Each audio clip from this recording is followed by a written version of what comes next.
All right, life hacks. Now, I've heard of some of these, but I haven't heard of all of them. There's Okay. actually 8 of them. Life hacks people swear by.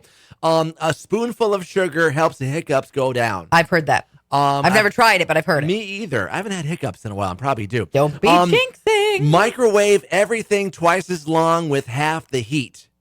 I've never heard that. I don't know how to change the heat. You can change the power level. They say to cook more evenly. But really, what I'm doing in the microwave isn't anything fancy anyway. Put a slice of bread in your mouth while cutting onions. This will make your eyes sting less. Although I've never had an issue with cutting onions anyway. No, but where I I'm usually crying buy over it. the sweet onions and Yeah. whatnot, so they're not as astringent. Yeah.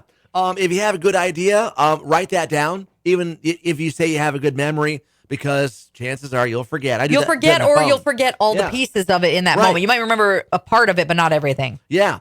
They say slow down to speed up.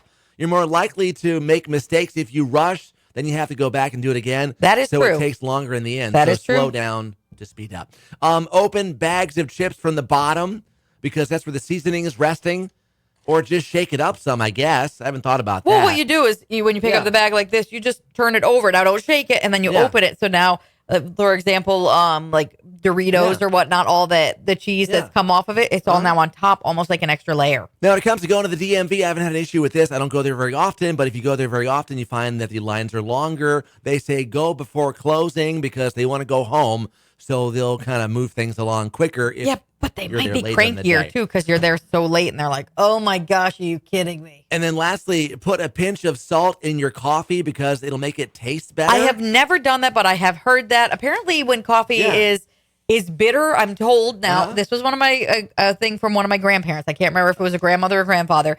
They said if you get like the cheap coffee or like it's been on the burner for a while and it's kind of bitter, the salt somehow like mellows that out or absorbs it. I've never tried it though, so if somebody has, let me know if that's right. Because I remember them telling me that when I was little, when they threw a pinch, I'm like, that's not sugar. And they're like, no, it's been, I think for my grandfather, it had been like swilling on the stove for a while. Because back when they would, do you remember the pot that you would set right on top of the burner? Yeah. Yeah. So that's what he put in. He said, I think it was my grandfather actually that was the one that said that just a little salt will help mellow it out. I've never had an issue with coffee tasting bad. Because you don't taste. No, I don't. You don't taste, you don't smell, anyway, and now you don't hear. What? If you're the monkeys, 3 of your 5 senses are gone. Get more info about this right now. Yes FM, Facebook, X at 967 Yes FM, and also at yesfm.com.